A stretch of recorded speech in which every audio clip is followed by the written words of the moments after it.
ហេគិតអីហ្នឹងចង់ឲ្យកូនខ្មែរគ្រប់គ្នារួមដៃគ្នាតម្លាក់តំណែងថ្នាក់ដឹកនាំតម្លាក់តំណែងក្រុមគ្រួសារហ៊ុនហើយលើកពួកអាក្បត់ជាតិឯងឡើងតំណែងជំនួសមែនហើយបែកមែនអាបែកហើយចោតសម្ដេចពុក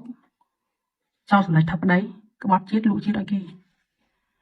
តែសួរតែអ្នកដែលកែងចោតហ្នឹងពេលដែលមានបញ្ហាធំបែបហ្នឹងពួកគាត់ចោលជីវរដ្ឋខ្មែរទេអត់ទេគាត់សុខចិត្តអត់ទាំងមួយអត់អីមើលថែជីវរដ្ឋនេះណាដឹកនាំតបទាំងគាត់សុខភាពមិនសូវល្អផងដូចសម្ដេចពុកចឹងដូចចុះហែងនិយាយថាហែងស្រាយជាតិណាស្រីបបង្កើតប្រជុំឲ្យលុយប្រមូលលុយមកញាត់ចូលសុំសវត្តញាត់ចូលកប៉ៅញាត់ចូលកប៉ៅតែដែរគឺចេញសោះចឹងដឹកនាំទេមានម៉ែខ្នងឪខ្នងហែងឈួតដូចពូភាសានិយាយម៉ែណាអត់ខុសទេណាហែងឈួតម៉ែដាក់ដៃមិនមានអ្នកណាទិញក្បាលខ្ញុំទេខ្ញុំចេះគិតខ្ញុំចេះពិចារណាខ្ញុំចេះស្រឡាញ់ជាតិដល់ខ្លួនឯងខ្ញុំមើលទង្វើខ្ញុំអត់យកសម្ដីបានតែសម្ដីពូដូចឆ្កែវានៅចេះការពារផ្ទះប៉ុន្តែឯងអត់ចេះការពារផ្ទះខ្លួនឯងទេហើយលក់ទាំងឧត្តមគតិឯងលក់ទាំងខួក្បាលមនសិការឯងទៅឲ្យពួកថៃទាំងអស់ហើយហ្នឹងឯងអាយ៉ងសៀមពូជក្បត់ជាតិតចំនួនស្រុកទេសកំពុងមានបញ្ហាចលាចលហើយជាតិទេហើយរួមគ្នាជួយប្រជាពលរដ្ឋអីទេគឺអត់មានទេគឺហែងបំផុសដើម្បីឲ្យមានសង្គ្រាមកើតឡើងអាងវាយយកទឹកដីឲ្យហែងឡើងកាន់តំណែងឲ្យកាត់ទឹកដីឲ្យគេអញ្ចឹងហ្មងមែនណាហ្នឹងហើយម្ដេចពុកម្ដេចធិបតីហ្នឹង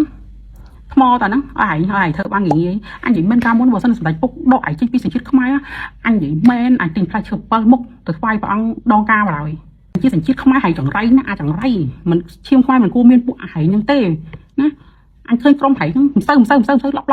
អញ្ចឹងទាំងអស់ថាអ្នកជឿក៏ភ្លើអញ្ចឹងទៀតប្រមូលលុយហែងអញហើយអញអើយម្ដេចពុកម្ដេចធិបតីដឹកនាំប្រទេសប៉ុណ្ណឹងហើយណាគេច្បាស់គ្រឿងក្បួនរឿងសក់ណា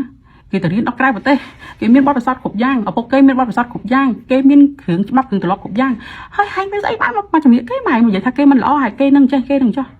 អូយអាសង្គីទៅធ្វើផុត